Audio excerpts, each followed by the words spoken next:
Hello, this is week 3.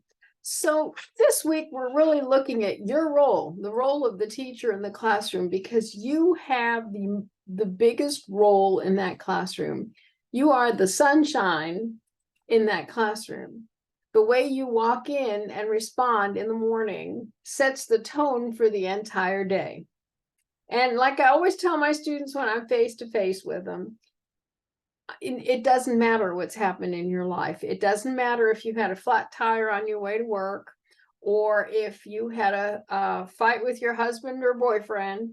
It doesn't matter. When you come in that classroom, it's a whole new sunny day because you set the tone. So that's your role. You've got to be a very positive, friendly, inspiring person when you get into that classroom. Okay, enough lecturing on that. But let me go ahead and share the screen here and go over what we're going to have this week. You're going to read Marion chapter 1. You're going to go to the notes section in learning modules over here for week 3. And then you're going to do reading response number 2. Well, let me talk a little bit about what you're going to see here in your learning modules. You're going to look at the teacher role. So there's basically 3 different kinds of teachers. I want you to be aware of that. There's the authoritarian. Okay, this is the one that runs her classroom like it's a military camp. It's her way or the highway. Everything is just very, very organized by her. I like organization, but this lady goes way too far. Gentlemen as well, but it's mostly ladies, as we all know. Next one is the permissive teacher. This one, she's everybody's friend. She just wants to be your best friend. Whatever you want to do is fine. Her classroom, it tends to be very unorganized. There are no rules, and the students know it. And there's very little learning that goes on in there. And then there's the third kind. That's really the one that we'd like to work through, and you'll see that a lot in the textbook, and that's the authoritarian. The authoritative, what am I saying here?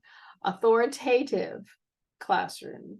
And the authoritative teacher has rules. Absolutely, we need rules.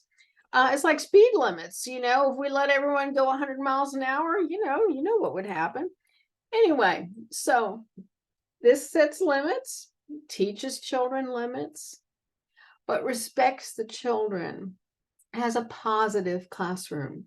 So that's where we're aiming, is towards that authoritative style of teaching. So this week, I know we've all had these experiences. I want you to go to reading response 2, and I want you to describe an authoritarian teacher that you've experienced. What effect did it have on children's behavior?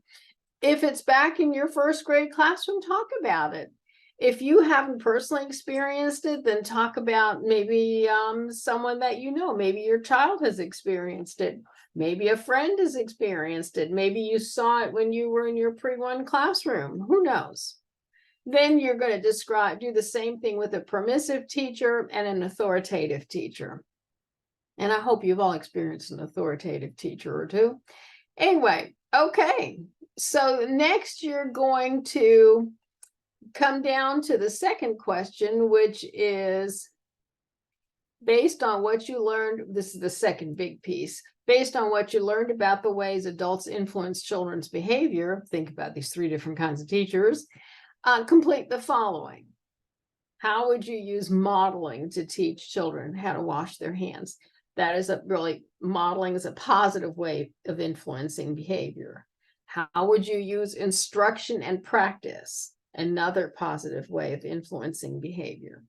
Feedback, management of the physical environment, expectations, and encouraging children to modify attitudes and understandings. And, the one thing about expectations, make sure that your expectations are developmentally appropriate, because, children at different ages are capable of doing different things. One thing about the reading journal, I'm just going to switch gears here. Let me stop sharing and go back, and I want to reshare the syllabus. Okay, so I have these examples for the reading journal in your syllabus. And I really encourage you to read through the examples. You'll notice that the approaches expectations, which is by no means where you want to be in the, because it's right down here, 15 out of 20, even has more than 2 sentences. And if it's really less, if it's 2 or fewer, you're going to be in the does not meet. The purpose of the reading journal is to really let me know that you have read the chapter and understand the chapter. And I need to see more than just a sentence or two about whatever I'm asking. So make sure you really read it thoroughly and then respond carefully. If you have any questions about the reading journal, please let me know. Please know that this is 20% of your overall grade. There are 80 points embedded in the reading journal out of 400. So that's a lot of points, and you certainly don't want to miss these points. All right, enough said. I hope you all have a wonderful week.